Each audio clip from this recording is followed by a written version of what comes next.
Hello there, ladies and gentlemen. Welcome to the Nick and Joe podcast. Nick, how are you doing today? I am doing really good. A lot of you know that I took a break from streaming. I'm really excited because I will be streaming for the first time in weeks tomorrow. And taking a break has given me some much needed clarity. My mental health is doing a lot better. So I'm actually doing great. How are you doing, Joe? I'm doing well. By the way, she's going to be completely rejuvenated and full of energy and stream that you shouldn't miss. Rejuvenate. Absolutely. You should not miss. Yeah. And Joe has some big news as well, don't you? Yes. Twitch got back to me and we made partner after 7 weeks, this application. 7.5 weeks they made me sweat for. But yeah, so thanks to everybody that's helped me achieve that goal. It kind of still hasn't sunk in yet. But I mean, the most positive thing about it for me is that I don't have to worry about maintaining those numbers during the application process. Because like for a total of almost 11 weeks, I was having to make sure, and I don't like looking at numbers or worrying about what game I'm playing. So yeah, all good. A lot of stuff to sort out, but yeah, really, really happy. I still don't know exactly. You don't get, all you get is a email that says you're invited. I asked me to sign in. I signed in, and it was like, "Oh, you're good to go. Everything's already sorted," and that's it. Really, you get a few more things in your dashboard. You find out how many emotes you've got. That's awesome. Yeah. Interestingly, though, it's a question I've been asked quite a lot. Was when you get partner, because I'd had some streams in the past where I had some incredibly generous people. And, some months that really stood out. Now, when you become partner, you get an amount of emotes. I think it starts at 15, maybe. I'm not sure. Plus five for tier 2 now, and plus 5 for tier 3 now, because that's changed. And then it goes up, or it might be less than 15. It goes up according to how many subs you have. Yeah. Now, when I made it, I actually had a couple of hundred subs less than I've had in the past, at my highest peak when I made partner. But it gives you those emotes retrospectively. Yeah. So and I wasn't sure. I couldn't really find out. So luckily, so we got 21 slots. Nice. Like spare, and then 5 for tier 2 and then 5 for tier 3. But yeah, it just for the streamers that listen, it's a question I've been asked and I didn't know the answer to. So yeah, but and I've just been sorting stuff out with that. So otherwise, all is good. Yeah, I actually do have an interesting question for you. So I saw on Twitter this whole thing about partners and whether or not they should hide their little partnered badge. What are your thoughts on that? I mean, first of all, do you know what I'm talking about? Do you have any plans to hide your partnered badge? Hiding it on the actual channel, or hiding it when I'm out and about in chat? When you're out and about in other people's chats. Yeah, so you can, I've been in chats where it just didn't come up. I didn't change anything. It was never like the big deal, for me to have that badge. It wasn't about that badge. It was about being promoted more and being able to give more for the subscription, which is the biggest thing. Certainly.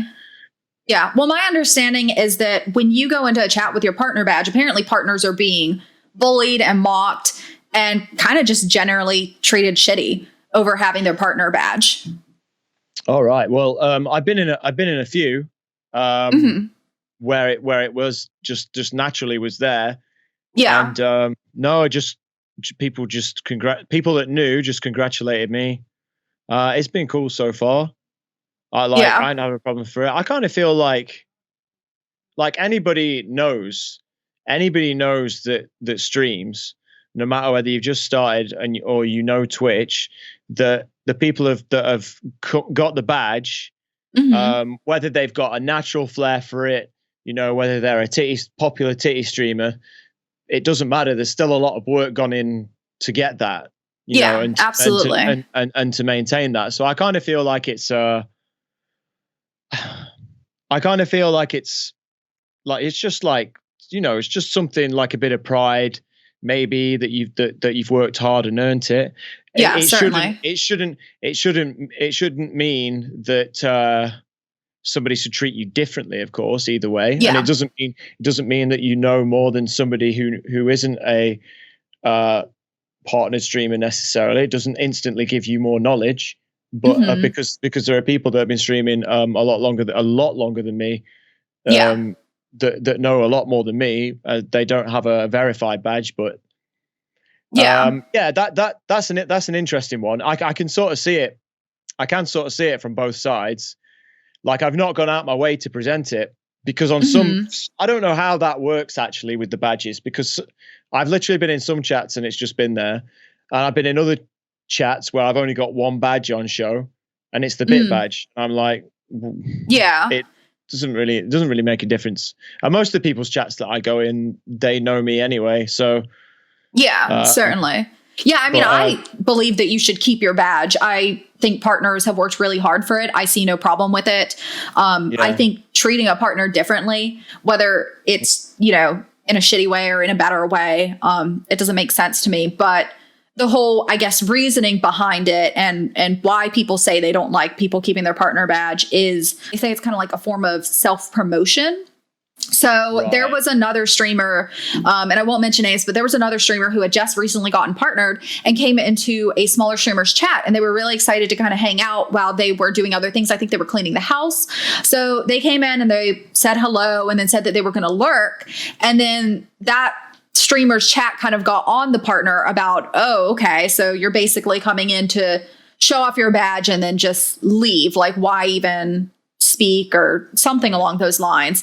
And apparently this is a common problem because other partner streamers were saying, this is why I hide my badge, or I've had a bad experience, so I've hid my badge.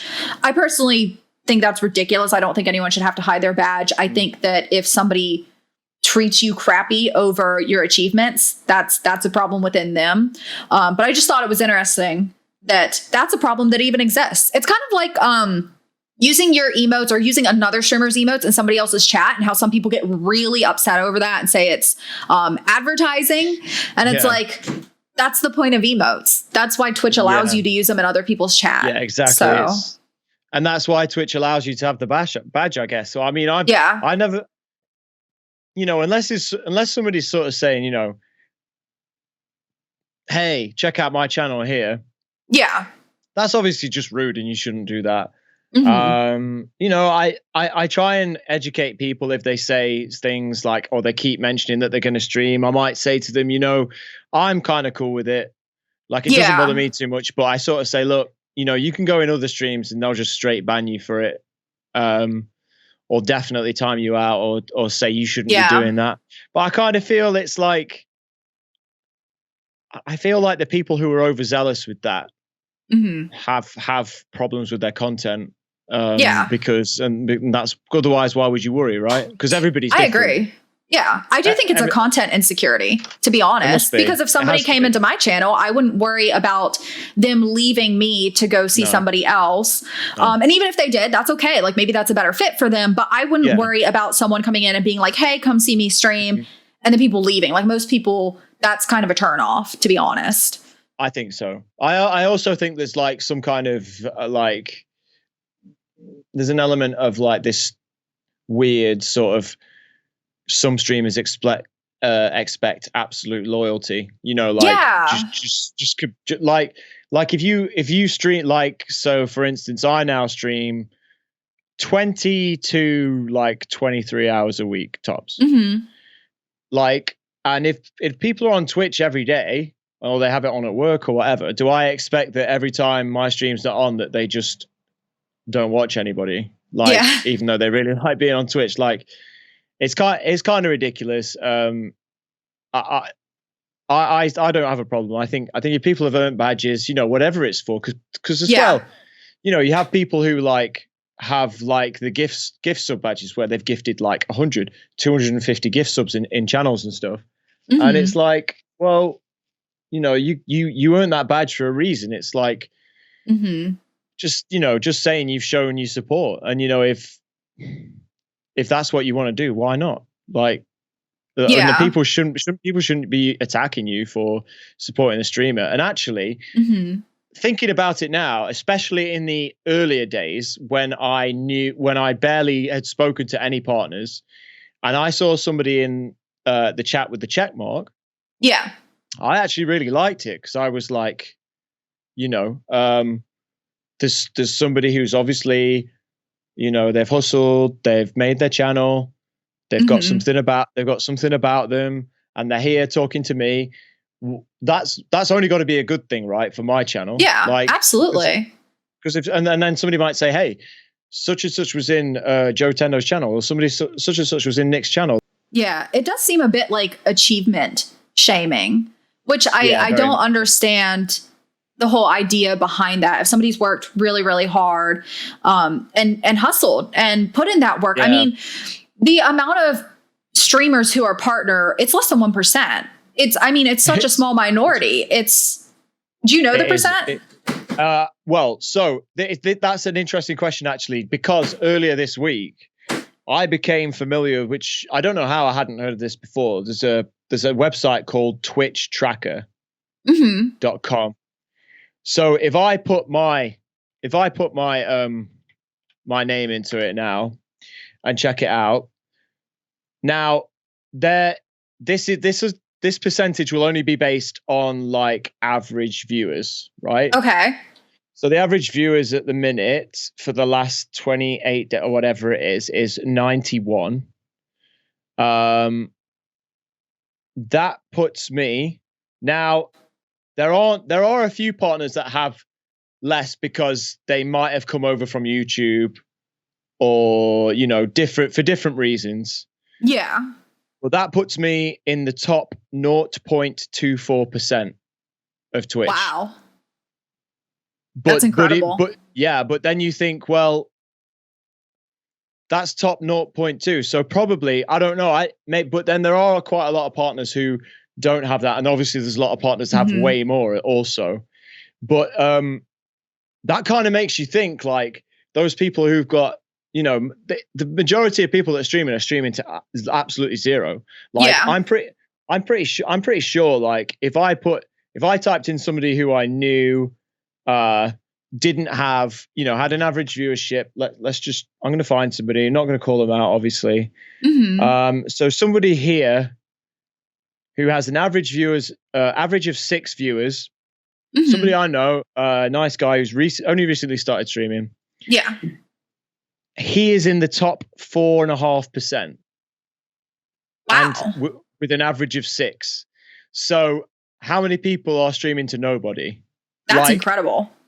And now I kind of understand as well why Twitch doesn't do the encoding settings for everybody. Because almost like probably 90% of the people streaming it aren't being watched by anybody. That is a huge demand, like for servers. Like that must be their biggest outlay, even over staff wages and stuff like that. It must be their biggest outlay. So that does make sense. It makes sense about the encoding now, because that could be frustrating. Because I remember when I used to whack it up to 1080p, and some people would be like, I can't watch it. It's a black screen. I can't turn it down. Like I can't encode it to a lower resolution. And I'd be like, it was really irritating, because it's like, well, I want the content to look as good as it can. I have a good connection. I've got like 21 megabit uploads, so I could stream it, 4K if I wanted to. Yeah. But yeah, I do kind of understand that. Yeah, that's incredible. I've never heard of this site before. And of course, now I'm checking myself out. I'm sure everyone who's listening is like, okay, twitchtracker.com. But yeah, it's really interesting. And those numbers are actually really surprising. But partners, there's such a low percentage of people that I think it's clear that you've had to work really hard in order to make it into that top tier. Yes. And so you absolutely should be able to keep your badge. And with emotes, I mean, we pay artists to draw us emotes that we love, that our chat loves, that people really resonate with. And it costs money, and we have an emotional attachment to them. Other people have an emotional attachment to them. So to be shamed for using those, again, makes no sense. I do think it all comes back to insecurity with somebody's content and insecurity within themselves. But yeah, I was just curious if you had heard of that, because I certainly hadn't until I read it on Twitter. No, I've not seen that, to be honest, but I'm interested to see if I can find an actual post about it or anything. But Yeah, definitely. I imagine it would be something that would be more exclusive to toxic chats where there's like this clique where, because some of them are like that, as you know, some of them are like that, like it's their group and their streamer. And absolutely. Yeah, chat can be really toxic. I think most people are really wonderful and phenomenal and great, but sometimes you do get people in your chat who are maybe a little overzealous with their support. But I really believe that everybody deserves support. We're all putting ourselves out there. We're all working hard for this. And it doesn't make sense to tear another person down.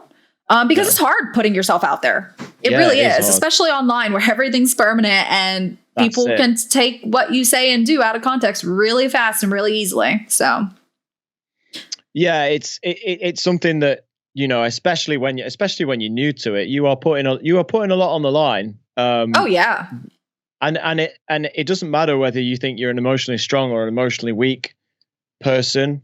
Either way, at some point, somebody will get to you. You have to try and respond as best you can. Somebody will get to you for something, and somebody will piss you off. And then, like, anybody who starts, Nick, like people you'll have spoken to who have been in your stream, and then they start streaming, they'll be like, "Oh shit, this was so much work. Like, I had no idea, like, what goes into this." Absolutely. Just sit down and press the button, and it's like, "Oh, hey, everything's sorted. Look, and all my notifications and everything, all my alerts are off." That's a lot of work. Yeah, it looks easier than it is. It really doesn't. Yeah, I mean, some of the comments, this is why I don't say anything and just quietly lurk. Right. So yeah, I can see on this message, there's somebody who's even like, they're trying to bait it. They're saying all she is doing is saying hello. Yeah. And then it's like, so what brings you by? If that check mark wasn't there, they wouldn't have said that. Yeah, absolutely. No, they would have said, "Hey, welcome," something, to look good on the streamers community, which this certainly does not. And it's not necessarily the streamer's fault, although I think the streamer had kind of taken part. Yeah, the streamer was laughing about it and not really saying anything to their community about, hey, like, that's not cool. Yeah. Yeah, I mean, I don't know why. I don't know why she in particular gets, because she seems to get quite a bit of hate, and I'm not really sure why. I think it's because they speak up a lot. Like this streamer, I actually love their Twitter. They speak up a lot. They're really brave, and people fucking hate that. Honestly, I just really think that people hate that. If you're somebody who's loud and outspoken, somebody is going to find you and take issue with it. So But one of the comments is, "This is why I turned mine off now. I have too much anxiety. I'd rather be like anyone else." Like that sucks. That sucks. That does suck.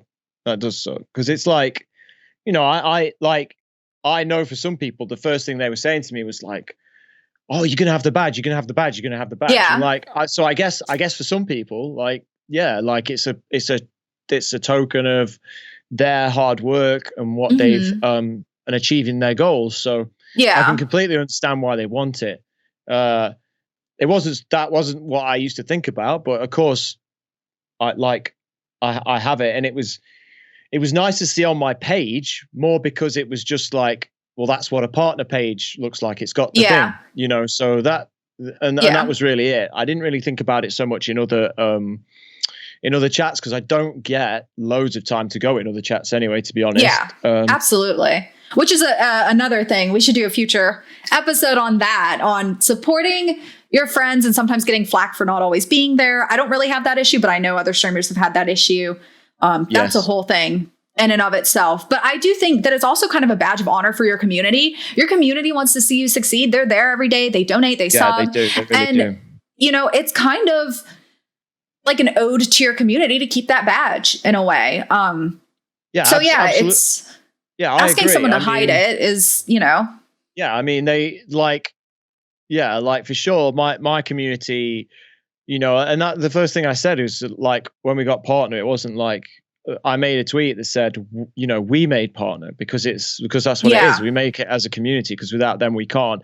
And they were like, and that's some of them were so hyped to see the badge. You know, they were like, there's that. There was one of my viewers in particular that was always like, when I'd applied, he kept going, where's your badge? Where's your badge? And I was like, I've not heard back yet. And he's like, you can tell us, you know, if they, and I'm like, I'll show you.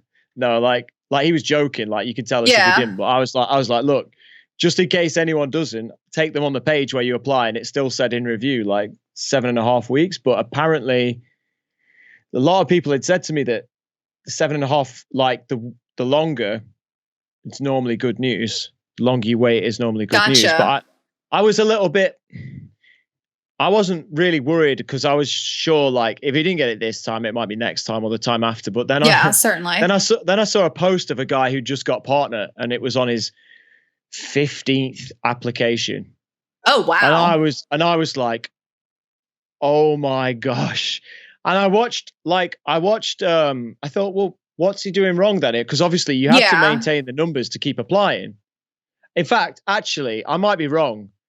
Because I might be wrong on that, because actually once I'd hit the criteria, that all just says that you've completed the criteria and that you can apply. So maybe his numbers did fall. I don't know. But like I went on his channel and he seemed like a decent streamer. So I couldn't really understand, but Twitch aren't very specific about exactly what they want. They just say that they want somebody who follows TOS and is an ambassador for the company. Yeah. And that's it, really. Yeah. Kudos to them for applying 15 times, though. A lot of people would honestly give up and let that break them. And that really is incredible. That must have been so tough to take, you know, because you hear about, I don't know if anyone's got it first time unless they were already like got, you know, a lot of viewers or whatever. Yeah. But like most people you hear about who work up to it, hit it. I don't know anybody that's got it first time. Yeah. Like I'm sure it's happened at some stage, but like I literally don't know anybody that's that's applied for partner and got it first time through the average view account and working that up. Like I don't know, and everyone says they don't accept first time. I don't know, which is kind of weird. Yeah. It kind of annoys me a little bit as well, because it's like, well, you ask for this criteria and then you can still turn people down. But I guess there is risk that somebody gets hyped. Yeah. Or they've come in, they're you know, low key famous for something else. And they've come in and they're really not what Twitch wants at all. So I can kind of understand that. But then if they're not doing anything wrong, why? And they've obviously got people watching them, because you have to hit those numbers. Why wouldn't you just, why not accept them if they're making the money? Yeah. Yeah, certainly. And I mean, Twitch can go back and look at that statistics, you know, like look at your numbers and viewership and chat engagement. Like they have all of that information. So, you know, if they're going to decline you for the first time, to wait it out and see if that fades off, I mean, realistically, they can check to see if that's faded off. They can go back and look at your history. You can go on. So you can go on twitchtracker.com. Yeah. And check out all sorts of stuff. Yeah. I'm stalking myself. I never thought that would happen, but here we are. So, wow. They really do have, I mean, they have my clips. They have a ton of metrics. Crazy. I'll be checking this out in depth later. It's just fascinating. I think it's going to be a really useful tool for us as well. Sure. Like, it's even got like, it's got every game I've ever played on there and how long I played it for. Yeah. And my, like, whether my followers went up or down. So when I played Resident Evil 7 last Halloween Yeah. for 8.6 hours, I lost a follower. Oh. Oh no.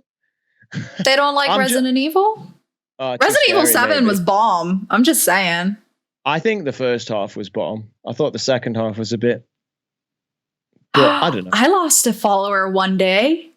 Did you? What game? It was chatting. I probably said something that made them mad. I don't know.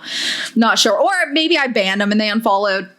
You know, that happens. Just chatting is pretty prone to trolls. So or it could be just one of those, because you get those people as well.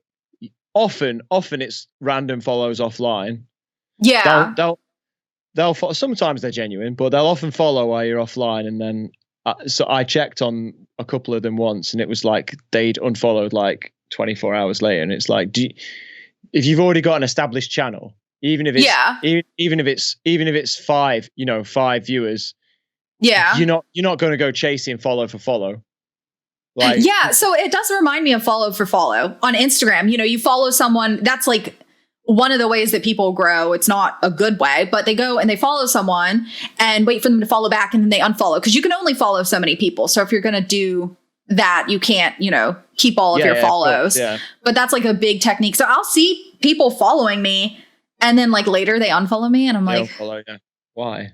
Why? Yeah, why? Like, I would have just followed you. If you wrote something nice on one of my photos, I probably would have just like checked you out and maybe followed you. I mean, takes like 2 seconds, but yeah, trying that on Twitch has actually never worked on me, and I suspect it doesn't work most of the time. So interesting tactic, probably not the way to go. No. Okay, so this week we're going to be talking about cultural appropriation, and whatever that might mean for you. I think you found the correct definition, didn't you, Nick? Yeah. So the Wikipedia page was really enlightening. To be honest, I have a general idea of what cultural appropriation is. I know of cultural appropriation through seeing other people be accused of cultural appropriation, but it is kind of a weird topic and something that's very nuanced. So I did want to check out the Wikipedia page, at least read some and try to understand it a bit better.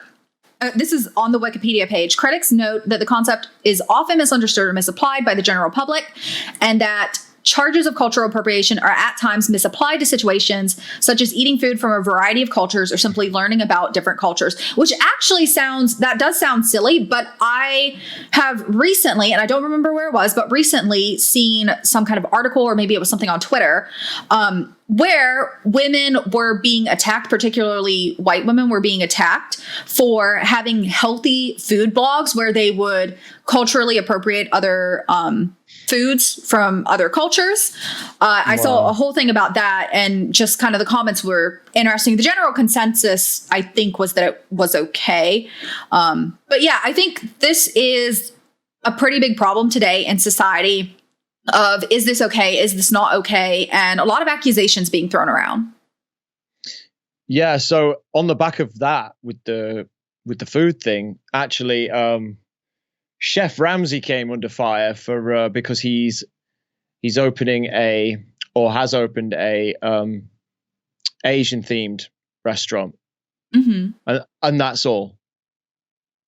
Gotcha. So people are saying, well, you're British, so you can't open an Asian themed restaurant, and I'm like, it's food.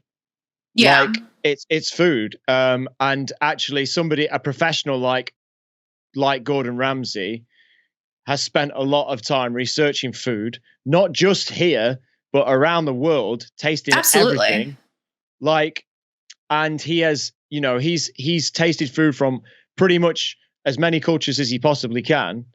And he wants to put his take on that. It's like his own art, because food can be that way. And people are saying, no, you shouldn't be doing that. Well, this is my biggest problem. So the reason that the reason that we decided to talk about this topic was because yesterday I got into a bit of a debate on Facebook with somebody that I don't know very well, but used to know a little bit. They shared a post that was basically saying that white people who had dreadlocks, which I found out that a lot of people have decided that locks is the appropriate name and not dreadlocks. Mm-hmm. And I'm fine with that. It doesn't bother me. It's just dreadlocks or locks. I'll say locks. Because it makes no odds to me. Yeah. And that it was not acceptable for white people to wear them because it's cultural appropriation.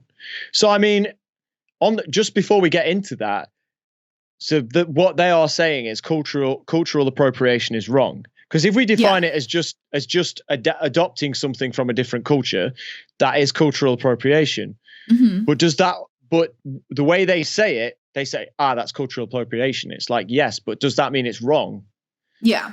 Yeah. But then so this post also stated that before you'd even said anything, the post was like, don't even try and argue that Vikings had dreads because they had braids and it's different. Mm-hmm. And I was like, oh, okay. So I did a bit of research and found out that there were several different cultures. And there are roots in Tibet, in India, and in Africa. And also that a lot of the people think a lot of the inhabitants of the Nordic countries, so Norway, Sweden, Finland, used to have dreads as well. Mm-hmm. Because this is a thing that is possible with the hair of white people, and it's possible with Afro hair. So to me, I'm like, well, one, there's no research been done, because is it cultural appropriation if it already comes from, it has a history in many different cultures? Mm-hmm.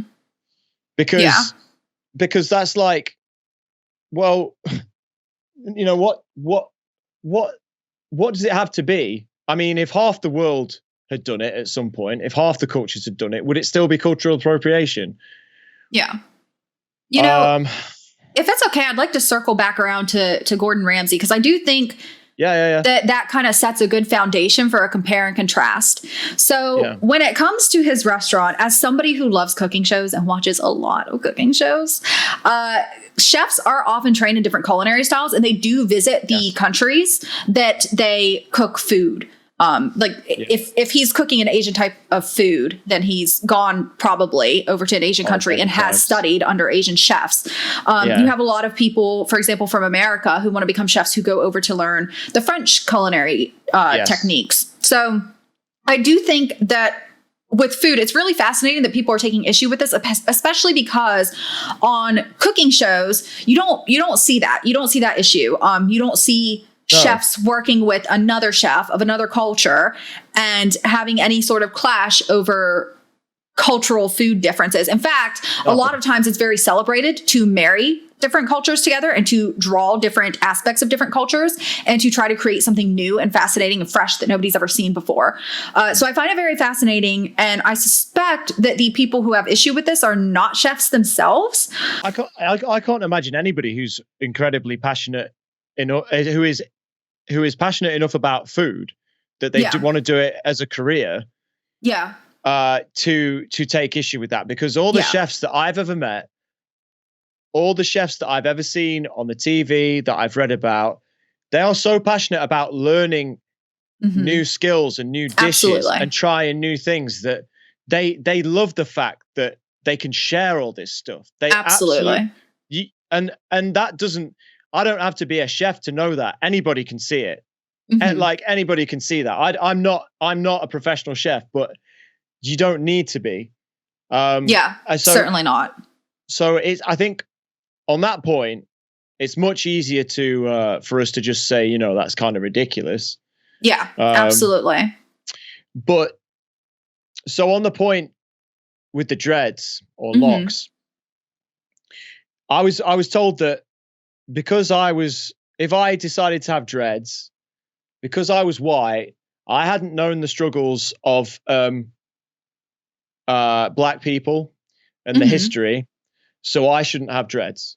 Now, okay, so we'll put aside for a minute that actually from the research we've done, we found that it wasn't just black people that had dreads. Let's just say for argument's sake that they were. Yeah. The problem is so then the problem becomes, and I was getting sources thrown at me left, right, and center. Every single source was not part of an organization. It was a single individual. Yeah. Right. Saying that it offended them. Right. Yeah.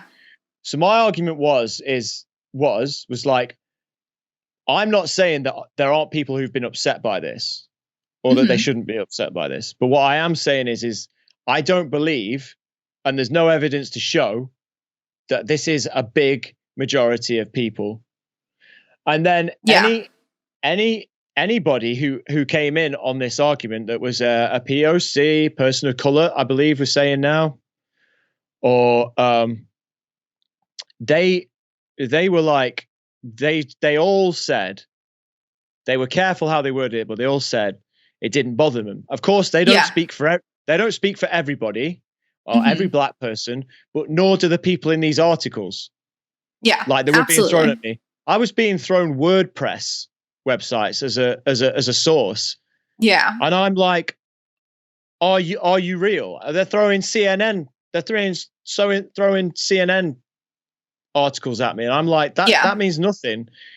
And then, strangely enough, in this, so my argument was always, look, I think that there are bigger issues with regards to race relations. We know there are. And now I'm not saying that there aren't many issues that feed into that, but the people who are the most ignorant, who actually we need to talk to and need to change their opinion because they ultimately cause the biggest problems, are not going to listen to them, to anybody, to me, to you, to anyone. If you start saying you can't have your hair this way, that's not going to help anything. And and like I've said before, you go in with an attack, they put up a defense. Certainly. Yeah. So I do think it's good to throw out that other cultures have had locks, because I do think that even though other cultures have had locks, that it is traditionally associated with people of color. Like that is a strong association. So even if it's been within other cultures, that's something you can't really erase, is that's the first thought that it goes to. Yeah. So I do think it is traditionally associated with people of color, but it's interesting that you are saying that certain individuals are going to be offended by something and others aren't. That's actually been a big problem with cancel culture, is that what somebody finds offensive, somebody else might not. And a lot of times the people who are going around saying, no, you can't do this, no, you can't do that, a lot of times they aren't even part of the minority group that they have suggested are being minimized or offended or taken advantage of in some way. And that's not to say that this isn't cultural appropriation or that some people aren't going to be offended by it. But I do think it's important to remember that you can't blanket statement this. You can't say, well, because 1 or 2 or 500 people, even 1,000 people are saying it's cultural appropriation. That doesn't necessarily mean that it is. It is a more nuanced topic that probably does need some discussion and debate, and that needs maybe awareness and a discussion raised around it so that we can figure out, okay, well, what does this mean? What's happening? Is somebody actually being taken advantage of? Is somebody paying homage to another, culture? What's really going on here? And we can't do that and have that conversation if people are so quick to say, no, flat out, this is or is not cultural appropriation. This is okay or this is not okay. So yeah, I find it really interesting that you were kind of getting sources thrown at you that were honestly just other people's opinions, and just a single person's opinion in each circumstance. Certainly. And people are going to have such varying opinions. Again, what offends somebody might offend somebody else or might not. We aren't perfect. We're going to say something that offends somebody else, or else we're not existing. So I do find that getting up in arms about something like this, which again, I'm not saying it's not something we should, but I do think that if it seems to be, people saying, okay, this isn't okay, this is wrong, and then you have people of color saying this doesn't bother me, clearly it is a nuanced issue, and it's not straightforward. It's not cut and dry. I mean, most things in life aren't, to be honest. I So think, yeah, definitely. And I think the other thing is like, I spoke about the fact that this making these kind of issues, inflating these kind of issues and amplifying these kind of issues kind of takes away from the important things. And, people who are more ignorant will just turn off, because if something is that, that picky about things, then people on that side, well, that's the way they're going to see it. But I mean, but there's a difference with having like actual figures and facts and tangible evidence that police are killing black people, right? There's no argument, is there? We know what's happening, and we know it's not right. You can't argue that. But somebody who is choosing to style their hair in a certain way, who is going about their own life, I really struggle, and obviously I can't speak from the perspective of a black person. I really struggle to see how they are trying to upset somebody else. I don't think they are. You can call it certainly. You can call it cultural appropriation, depending on your definition, because it's one thing we've seen is that there seem to be a couple of different ways that people define it exactly. Because I mean, you could say, well, it's cultural appropriation. Yes, like if you started wearing Chinese silk robes every day. Yeah. Or a big one is eye makeup, being Syrian myself. The Arabic eye look is really big, but I mean, nobody really seems to have a problem with that being, because it is fairly popular, right? Yeah. And but why is that? Why is that not an issue? But exactly. So I don't understand. Yeah, and I do think a lot of people kind of miss the intent behind something, because I do think that matters. Some people will argue intent doesn't matter. You still did damage. You still hurt someone. And yeah, I can see that perspective, but I still think intent does matter, at least to a degree. It's such a nuanced and difficult conversation, but I agree with you. I don't think anybody's trying to hurt anybody else. And there are certainly, this seems to be a big problem within our society right now. For example, the fox eye look that a lot of women are doing. It's beautiful. There's really no problem with doing that type of makeup. And it's not really damaging. Nobody really sees any problems with it. The problem is when they do the fox eye makeup, they kind of pull their eyes back like this, which has been an offensive gesture to people of an Asian descent.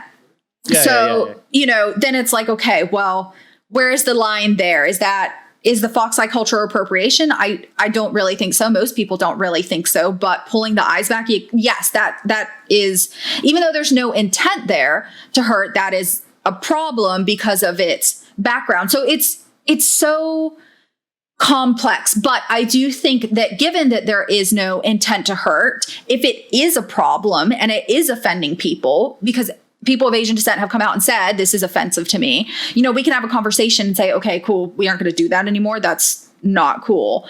But the intent to not, like, it's not to harm, it's not to be racist. And I think that is an important thing to remember, and to not want to crucify someone or think negatively of someone. And I think that's kind of the connotation that cultural appropriation has, is a negative connotation. So is this cultural appropriation if there's no negative intent? And I don't know. Yeah, it's interesting. One of those sources that was thrown at me as well on the back of this spoke about Eminem, the rapper,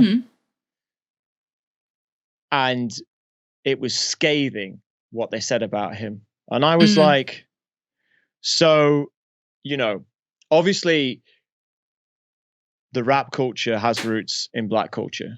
Hip hop is deeply rooted in black culture. There's no argument about that. Now, before we go into anything else, I wanted to point out that all these comments that were being thrown at me and all the negativity towards me and my position was all by white people. I never once was rude to them. and I responded to every question. They were often very rude to me. Didn't give answers, or just put a laughing reaction.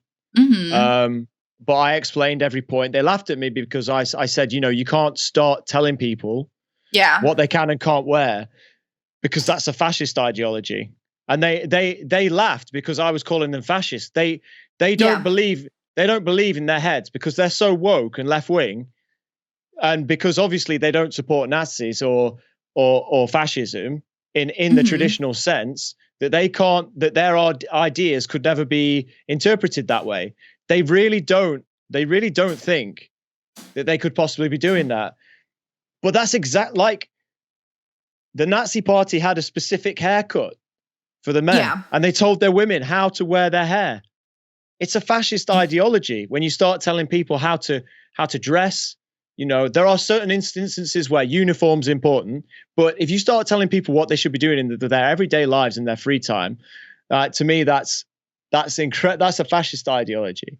So that's one thing. So this article's slating Eminem, and I'm like, one, this man is actually come through as actually, yes, he's not grown up as a minority, but he grew up poor, extremely poor, and in poverty, and he's got into a business which was dominated by black people, absolutely dominated by black people. But not only was he successful, he was revered by all his contemporaries, who the vast majority of have nothing but incredible things to say about him. His art, so his rap, was completely different to what most of the black rappers were rapping about. He was rapping about being poor in a trailer and being white trash. And seeing his mum on drugs, like it was so different. And they decide to take a pop at him this is art. This isn't even like, this is art. So I'm like, if you attack this and this isn't okay, wait a minute. Quentin Tarantino has written, one of my favorite directors, has written films that prolifically use the N-word, right? Prolifically. Because he's depicting like situations and real life things. It's like it's an art. And I'm like, are we going to get to the point where, it's going to be like, well, you can't cast films like that because you're not black and you don't understand. Is that what it's going to come to? And from what I'm seeing as well, the vast majority of the people arguing the point are white. And it's important to remember that there's a collaboration when you work on a movie and have, for example, a black actor within it. I mean, it's clear there's a collaboration going on there. Some people are going to take offense, whereas others aren't. I also think, just to add to the nuance of the situation and show how not clear cut and not dry this is the fact that because a lot of the people who are speaking out about this are white, there's a fine line between being an ally and speaking up and using your privilege, and white knighting for someone who doesn't need your protection, who has their own voice, especially if it's something that maybe doesn't even bother them. Then that is offensive in its own way, to say, well, this is really wrong. You shouldn't do this. This is a problem, for this group. And then that group's over there like, I have a voice and it's not. I don't have any problem with that. Or they're completely split, or it's just one of those things that's ultimately an opinion of an individual. Which is minimizing within itself, right? If somebody was trying to say how I think and how I feel and the things that I take issue with, I'd be pretty pissed. So again, we do need to, use our privilege to be an ally, but there's a fine line between that. And, of course. It seems like it's untouchable to say, okay, well, it's not as clear cut and dry as you're making it out to be. It's not necessarily cultural appropriation. Maybe it is, maybe it isn't, right? And it seems like that's untouchable. You aren't allowed to say that. But again, are you being an ally, or are you in your own way being minimizing? It's just a complicated subject. The interesting thing about these people that were on the other side of the debate, shall we say, was they kept telling me that I didn't understand. And this is which is so hypocritical.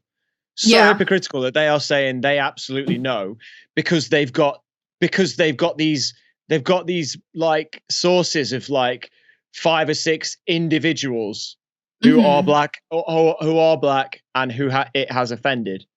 Well, there's actually a cognitive bias with that, I believe, where if you are in a group of people, I mean, it's like the echo chamber kind of thing, right? Yes. Like, obviously, if you're within a group of people, you maybe can pull 5 or 6 or 7 people who feel that way because you're more likely to associate with someone who has the same ideology as you. Yeah, of course, So it is pretty easy to kind of pull that out, but it doesn't necessarily mean that it is representative of a majority in any way. It is representative of the majority of your group, but not necessarily an entire population. Yeah, exactly. And the best thing that we can do, because we live in democracies, and it seems to be, although they're not perfect, it seems to be the only way that we've moved forward, because we know, we'd like to live the ideal communist life, but the fact is it's never worked anywhere, has it? Mm-hmm.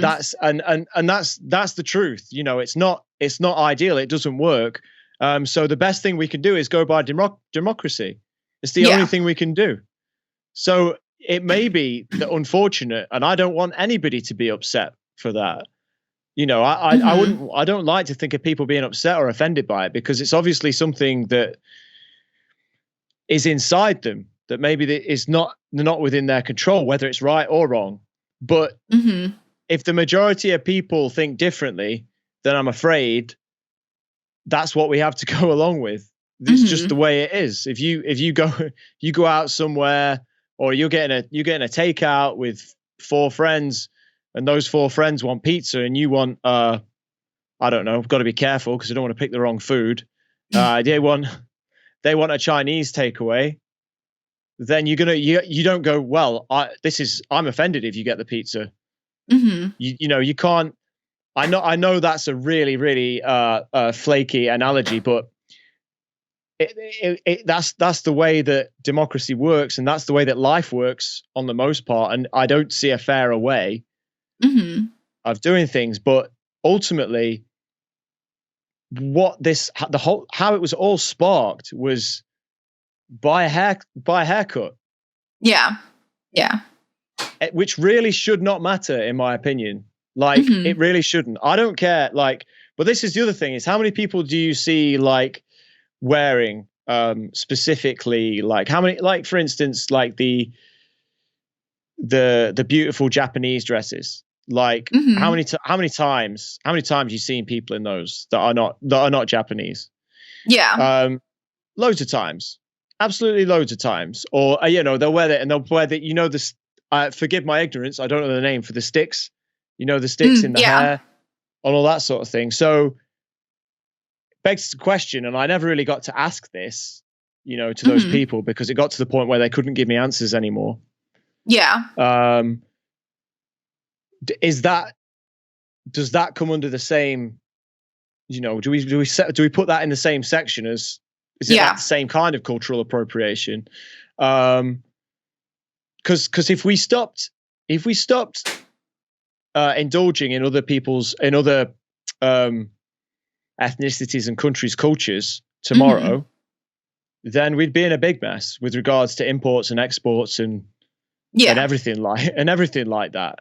And the other thing is, it's like that way we're going. I feel like that's a backwards move, because you're saying, well, you can't have dreads, you've got to be white. So that means what? You can only have your hair styled this way. You can only have certain clothes. And all that's doing is making us more different. Yeah. I mean, as an artist, I want people to creatively express themselves and to collaborate the same way that we were talking about chefs collaborating from different cultures. I think that's beautiful. And that's how you end up with some really cool stuff. On the other hand, I also understand that there are instances of cultural appropriation where you take something that's deeply meaningful or religious from another culture and use it as kind of like an exotic display, or, as kind of like, how did Wikipedia word it? They had a really good wording for it. Reduced to exotic fashion or toys from by those of the dominant culture. So, I mean, I can see instances of that. But again, I do think it comes back to having freedom of expression, creativity, sharing ideas, really coming together as a collective humanity, and maybe blurring a little bit of these lines of them versus us, me versus them. If the vast majority don't have a problem with something, that means we really do need to re-examine and say, okay, is there or is there not a problem then? And not just cut and dry say, okay, there definitely is or is not a problem. Like, I think that calls for more examination and not shutting out alternative arguments at that point. Yeah, absolutely. My biggest fear out of all of this is that the white woke are actually doing more damage than good. Absolutely. Absolutely. I agree with that. That is my biggest fear, is that group is actually speaking up for a minority group who has strong individuals who can speak for themselves and think for themselves and have their own opinions, and are making blanket statements that, are supposed to reflect entire groups. And I think that's really harmful. Mm-hmm. Does this feed into a trans thing as well? So, for instance, when we talk about the cultural appropriation, if somebody who was biologically a man decided they want to dress up as a woman, because, and this is not my argument, of course, doesn't bother me.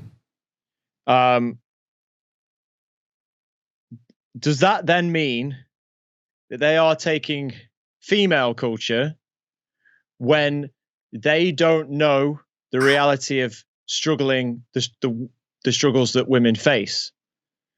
I mean, obviously to me, it doesn't matter and it shouldn't be a thing. But if these people are saying that this is what it is that the same thing? Because a cultural thing isn't just the country you come from or the color of your skin. There are many different ways of using culture, and obviously the vast culture between women and men is incredibly different. Like with regards to the gender's own like organizations, pastimes, everything like that. And this is another thing. It is. If people wanted to stop that, then that's a massive step backwards. So where does it end? Where do you draw the line and say, well, yeah, I do think that's a really good point. There's a lot of different cultures. There's work culture, there's artist culture, there's the culture between, females and males, because our society unfortunately does attribute certain things to women or to men, and women and men are raised into certain hobbies or certain pastimes. Of course, that's something I hope to see abolished in the future. I dislike that. I don't agree. Like the whole blue is for boys, pink is for girls, gaming's for boys, trucks are for boys, and Barbies are for girls. I hate all of that. But as it stands, that is still happening. That is something that's going to take time to dissolve. Absolutely. And I can see how that can kind of muddy the waters. And I actually could see somebody, certainly not me, but I could see somebody taking offense to that, which I think is very problematic. I could see somebody saying, well, you don't understand my struggle, so it's not really fair for this, that, or the other thing. It's so complex. Really, it is. And we all have our own unique struggles. It might be a struggle that we have faced as part of a larger group. It might be a struggle we face as an individual. But really, you could find so many ways to take offense or to see something as cultural appropriation. And I think that people need to be given more grace, and conversations need to be had without accusing others so much of, well, you're this or you're that. In fact, one of the things I was thinking about earlier this week was the idea of phobic, whether it's fat phobic or transphobic or whatever type of phobic. And there are certainly people out there who are transphobic or fat phobic or whatever. But I think that when you offer a dissenting opinion, people are so quick to just, there you go. That's whatever phobic. That's whatever phobic. And it's like, it's really not. Like, having a conversation doesn't make you phobic. It's certainly not by any means. No. And I think people are so quick to if you have a dissenting opinion, then you're automatically the bad guy. And I really don't want to see that happening. Yeah. Yeah. Two different people that I was debating with within this thread separately at almost the same time said, instead of responding to my questions, said, "Oh, I feel sad that you're so fragile." Mm-hmm. And I'm like, fragile? What? Like, I haven't even said anything derogatory or personal about any of these people. I'm asking them questions, backed up by the fact that there is no facts on their part. Mm-hmm. And saying, who are they to decide? And they're just saying, why are you so fragile? Another condescending comment was, oh, you've got a lot of unpacking to do when it comes to white privilege. Mm-hmm. You've got a lot of unpacking to do. And I was like, if you're saying that to me, right? And I'm a reasonable person, how are you gonna get a member of, in the UK, the EDL, who are out and out known as a racist organization, even though they're not, the KKK, and you turn up to them and say, "Oh, do you know what? You need to unpack your white privilege." We're not going to get very far, are we? Mm-hmm. They're going to be like, "Oh, hey, actually, yeah, I'm glad you said that. I hadn't thought about it like that." They're going to think you're a condescending prick, and who thinks that you can talk to me like that? And the thing is, as bad as these people are, they are being rude and condescending pricks. And that makes them not a lot better. It's better that they're not racist, obviously, but it doesn't make them much better people, to be honest. They're still being rude, and unnecessarily rude. And and this is how the conversation ended when I said, you talk to people like that because they're saying they're trying to amplify the voices of black people. That's what I was told. I was like, you talk to people like that who need to be told who need to realize these things, right? Who need to realize that actually it doesn't matter what color your skin is. Mm-hmm. These people are not reasonable people. It's not going to be easy to talk to them. But I tell you now, you are not going to change anybody's opinion talking to them like that. Yeah. Like period. That's not going to happen. And they didn't respond, funnily enough. Yeah. I don't know, because they're so white woke. They probably just think I'm an idiot, but I kind of hope that there's a little part of them that thinks, actually, yeah, do you know what? Let's think about that. I go up to one of these out and out far right racists and say, mm-hmm. You got some unpacking to do. You're white privileged. How could you understand that it's not gonna change their minds, and they're not even gonna think about it. Mm-hmm. Whereas like we talked about before, Daryl Davis, who I spoke about before, the guy who converted loads of the Ku Klux Klan. Mm-hmm. Like I said before, he went in there and was their friend, and it's like, I'm not saying you should go in and be friends with these people. You might find it incredibly hard to do that with some of their views. But if you really want to try and talk to them, you can't talk to people like that. Yeah. You'd never convince a customer to buy something by telling them that they're wrong and they need it. Mm-hmm. They're going to tell you to fuck off and walk out the store. It's never going to work. Yeah. It's never going to work. And Daryl Davis was in some heavy situations, and he's incredibly brave, and nobody should have to do that. Mm-hmm. But I still think we can learn a lot. And that was the end of the conversation that they had no comeback to. Yeah. I was talking, because these were like 3 or 4 friends, and there was a guy who started in the beginning, and he was just like, who was on my side. He was just like, this is ridiculous. You can't speak for these people, and you're telling us that you're telling us that we're speaking for them. It's like he was out pretty early, and it was just me. It's just me debating with like 4 people, mm-hmm. and none of them had a comeback to that. They all had comebacks up to that point. Nothing. Certainly. So Nick, from what you've read about today, from what you knew already, and from what we've discussed, what would be your biggest takeaway from this for yourself, and for somebody who was, let's say from our point of view, mm-hmm. a little bit overzealous about maybe what's important with regards to race relations? Yeah, I think the thing that stands out the most to me and that is the biggest takeaway is the general idea that it's okay to speak for other groups versus being an ally. And that's something that, you know, I like to think of myself as an LGBTQIA plus ally and a Black Lives Matter ally and, you know, really hoping for more social justice.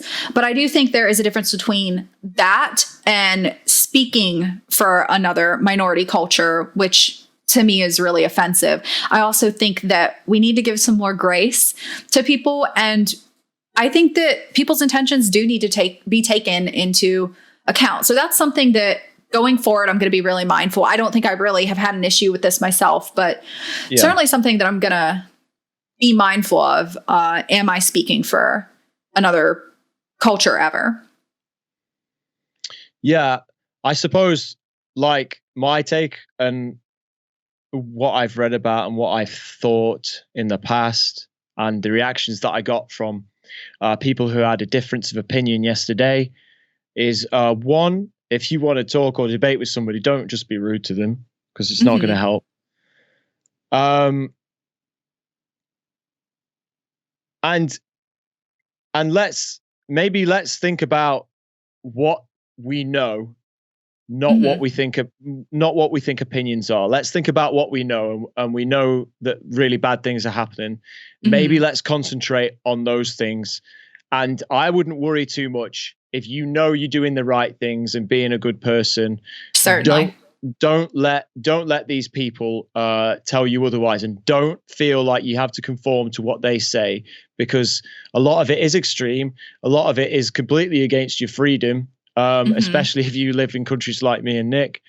But ultimately, I was completely shocked that these people who call themselves liberal could be so rude to people. Yeah, absolutely. That's something that I'm going to take away as well. That's a really good point. You know, taking my break away, I said I've had a lot of clarity and more direction. One of the things I got clarity on was that you're going to offend someone. People have different opinions and it doesn't make you a bad person. It just doesn't. That seems like a great place to wrap it up. Thanks a lot for today, Nick. Yeah, thank you. We will be back next time. I'll see you guys later. Goodbye. Bye, guys.